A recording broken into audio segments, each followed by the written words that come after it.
आपने इस यात्रा में हमारी मदद की, अपनी शक्ति आपने यात्रा में डाली और यात्रा पूरे बिहार में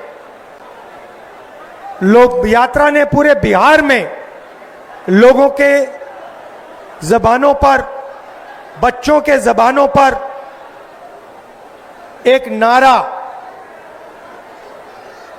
वोट चोर, वोट चोर। अभी मैं आ रहा था, छोटे छोटे बच्चे थे, छोटा सा ग्रुप था, मैं वहां से निकला, मेरी ओर देखा और कहा नरेंद्र मोदी वोट चोर। छोटे बच्चे, 6-6 साल के बच्चे अब बात समझ गए हैं कि हिंदुस्तान में वोट चोरी की जा रही है। अब देखिए,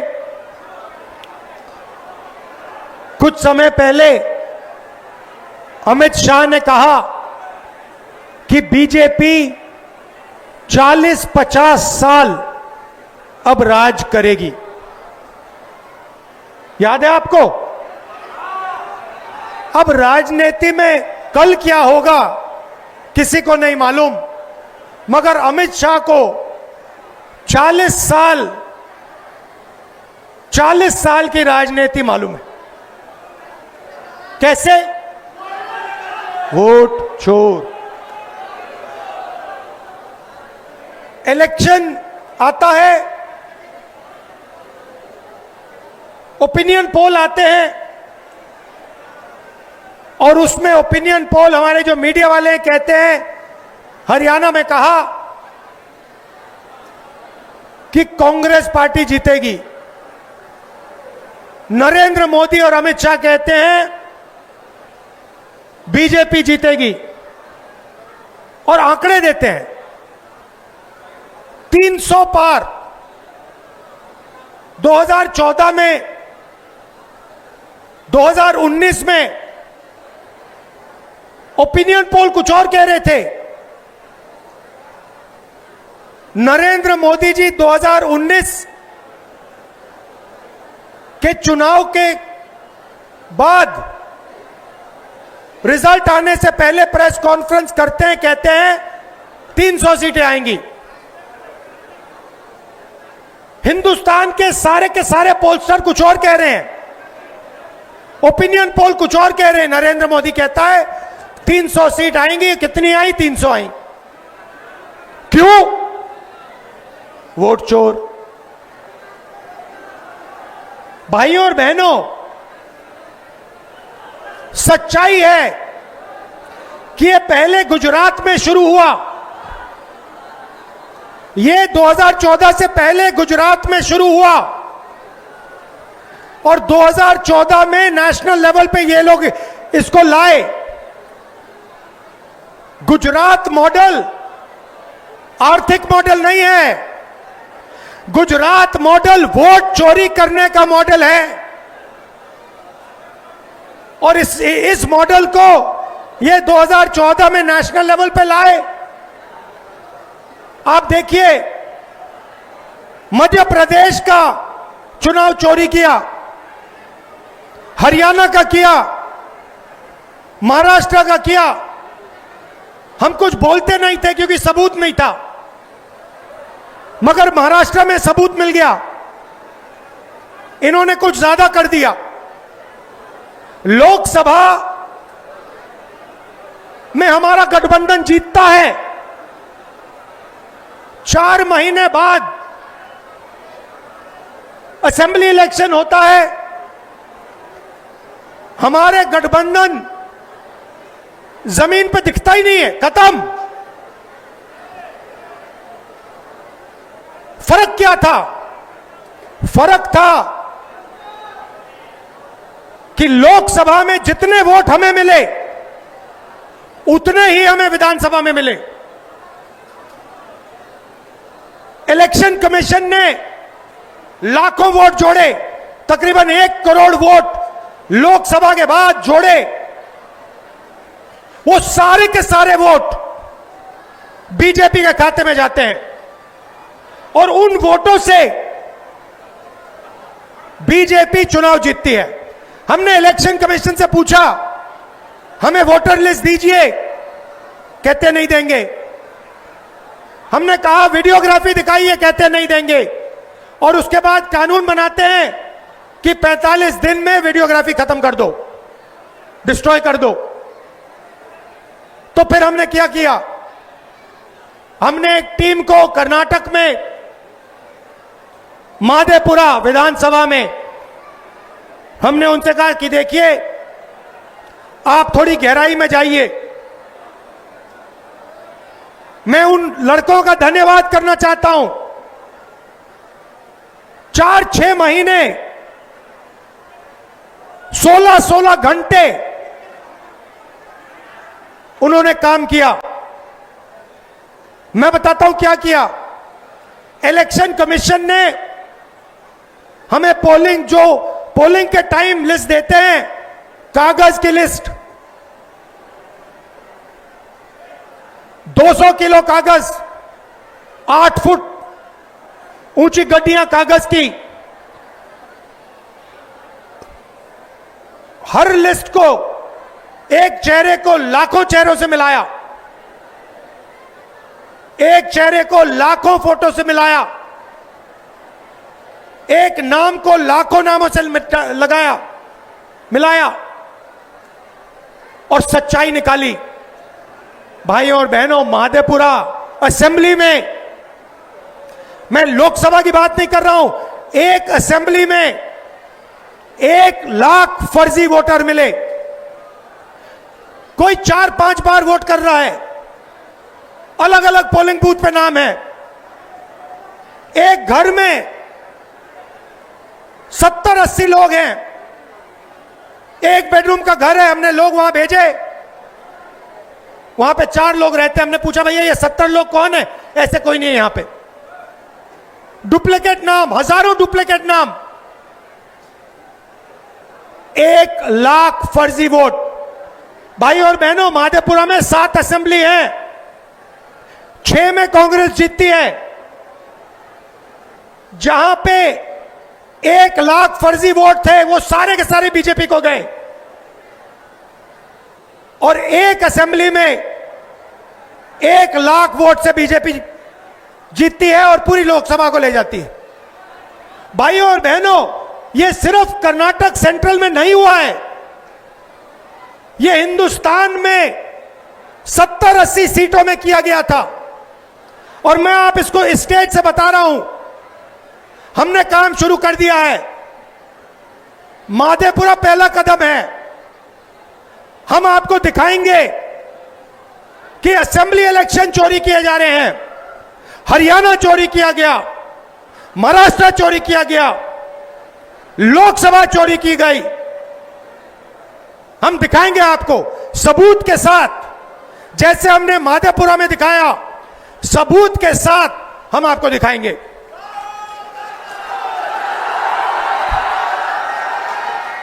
और ये वोट चोरी क्यों की जा रही है? आप देखिए, ये संविधान जो है, ये अंबेडकर जी का संविधान है। ये अंबेडकर जी का संविधान है, ये हमारे लिए पवित्र किताब है।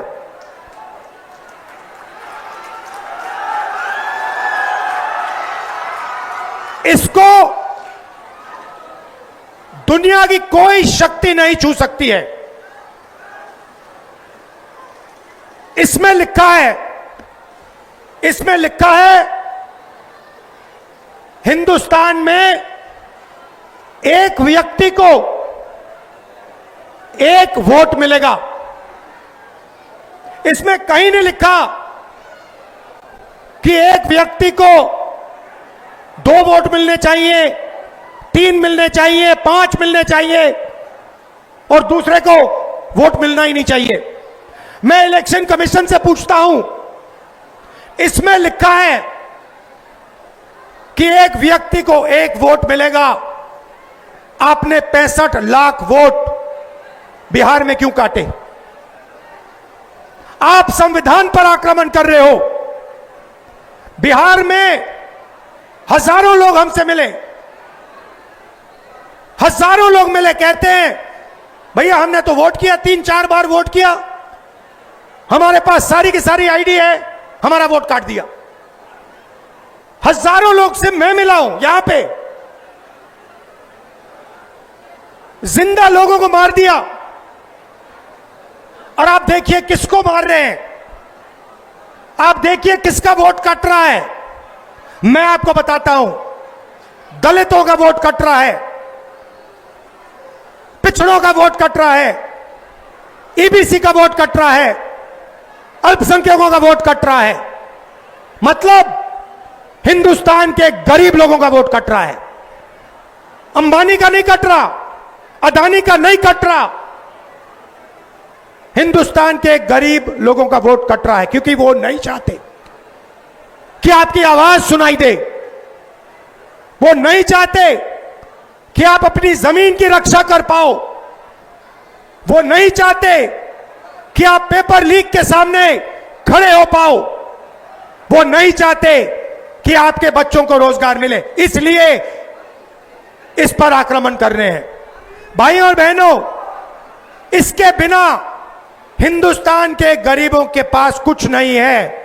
जो अधिकार आपको मिले हैं वो इस किताब से मिलते हैं, और ये कोई नई किताब नहीं है, इसमें सोच जो है हजारों साल पुरानी है। यहां पे स्टालिन जी आए, इसमें पेरियार जी की सोच है। यहां पे वेणुगोपाल जी बैठे हैं, इसमें नारायण गुरु जी की सोच है। इसमें अंबेडकर जी की सोच है, इसमें फूले जी की सोच है, इसमें गांधी जी की सोच है, इसमें भगवान बुद्ध की सोच है, इसमें कबीर की सोच है। यह हमारी आत्मा की किताब है। और मैं बता रहा हूं, अगर वोट चोरों ने यह सोच रखा है कि भारत माता की आत्मा को चोट पहुंचाएंगे, तो ये इस देश को, इस देश के जनता को, इस देश के युवाओं को नहीं समझे हैं। भाइयों और बहनों, मैं आपको गारंटी देके कह रहा हूं, और अच्छी तरह सुनिए, नरेंद्र मोदी वोट चोरी करके चुनाव जीतता है। नरेंद्र मोदी वोट चोरी करके, वोट कटवा के, वोट बढ़ा के चुनाव जीतता है। और नरेंद्र मोदी और अमित शाह की मदद हिंदुस्तान का इलेक्शन कमीशन करता है।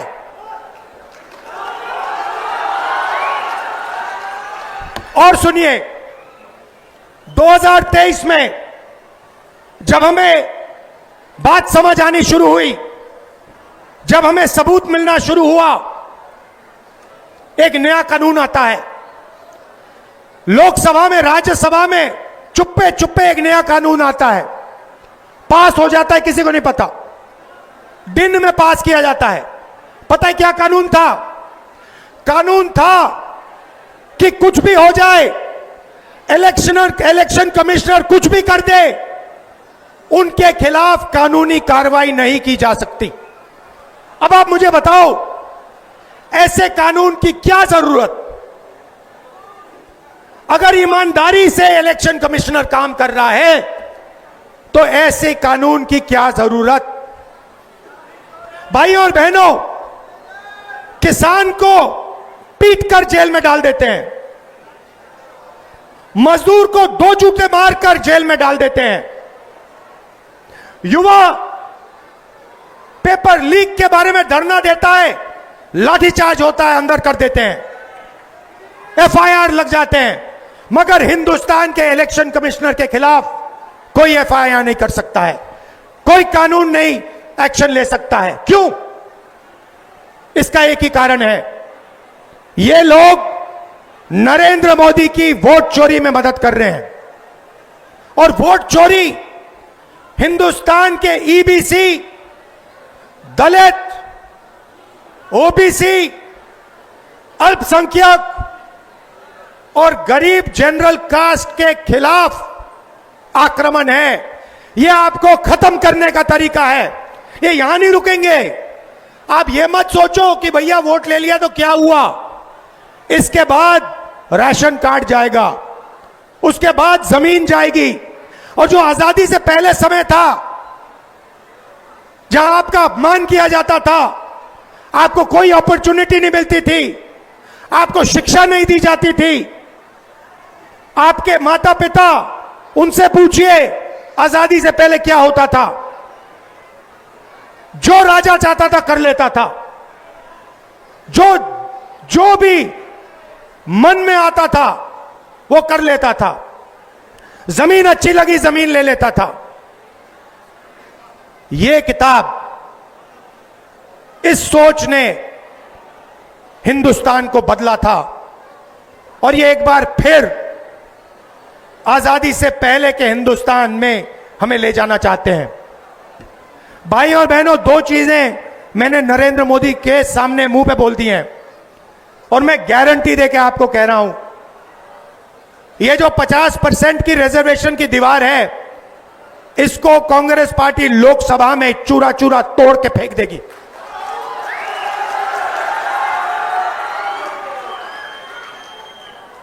इसका चूरा बना के हम परे कर देंगे।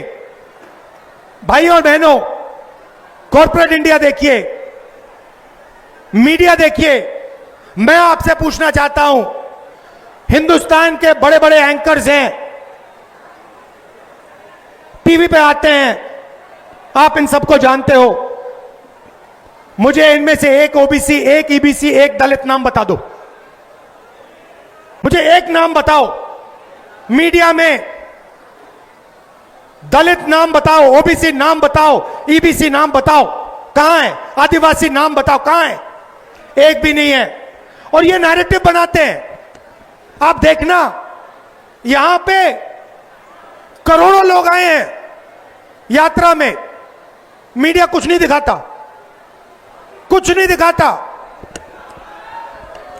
ट्रंप ने आज कहा, सुनिए, ट्रंप ने आज कहा कि जब हिंदुस्तान पाकिस्तान का युद्ध हो रहा था, मैंने फोन उठाया और नरेंद्र मोदी से कहा कि सुन, ये जो तू कर रहा है इसको 24 घंटे के अंदर बंद कर।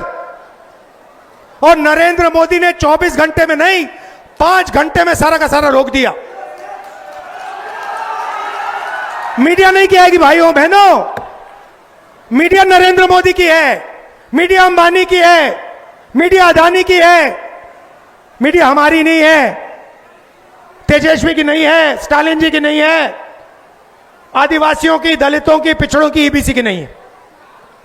मीडिया छोड़िए, कॉर्पोरेट इंडिया देखते हैं। अदानी, अंबानी, टाटा, बिरला, मुझे बताओ इनमें से ईबीसी कौन है, दलित कौन है, आदिवासी कौन है, पिछड़ा कौन है? नाम बताओ। एक नाम नहीं मिलेगा। जुडिशरी में देखो, आदिवासी नाम, दलित नाम, पिछड़ों का नाम बता दो, एक नहीं मिलेगा। प्राइवेट अस्पतालों की मालिक की लिस्ट निकालो, वहां नहीं मिलेगा। शिक्षा की संस्था, यूनिवर्सिटी, कॉलेजेस, इनकी लिस्ट निकालो, वहां नहीं मिलेगा। आप हो ही नहीं कहीं। 90% हिंदुस्तान कहीं है ही नहीं। इसीलिए ये वोट चोरी कर रहे हैं, क्योंकि ये जानते हैं जिस दिन आपकी आवाज ठीक से सुनाई दे गई, उस दिन हिंदुस्तान बिल्कुल बदल जाएगा। इसीलिए दूसरी बात मैंने नरेंद्र मोदी से कही, सामने जाति जनगणना हिंदुस्तान में होगा, दूध का दूध, पानी का पानी होगा।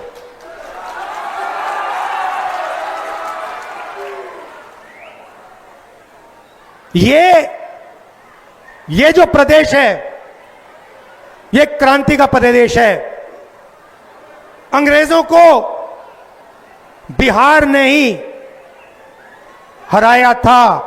चंपारण में बात शुरू हुई थी, वैसे ये जो वोट चोरी की जो आग है ये बिहार में फैल गई है और अब बिहार से पूरे हिंदुस्तान में फैलेगी। आप देखना क्या होता है, क्योंकि पिछले 10 साल से पूरे हिंदुस्तान का बेवकूफ बनाया जा रहा है और हम सबूत के साथ आने वाले समय में आपको दिखा देंगे। जैसे माधेपुरा में दिखाया वैसे आपको हम दिखाएंगे कि पिछले 10 साल नरेंद्र मोदी, अमित शाह और इलेक्शन कमीशन वोट चोरी कर रहे हैं और आपकी आवाज, आपके दिल की आवाज को दबा रहे हैं। आप सब आए, आपने यात्रा की मदद की, आपने हम सब की मदद की। दिल से मैं आपका धन्यवाद करता हूं। आपके बिना, आपकी शक्ति के बिना यह यात्रा शुरू भी नहीं होती। यह यात्रा हमारी नहीं है। आप यह मत सोचो कि यात्रा तेजस्वी जी, भट्टाचार्य जी, साहनी जी, राहुल गांधी हम कर रहे हैं। नहीं,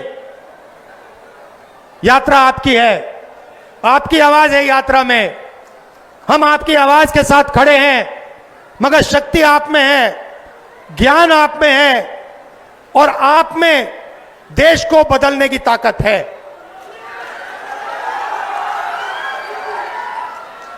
बिहार के युवाओं से मैं कहना चाहता हूं,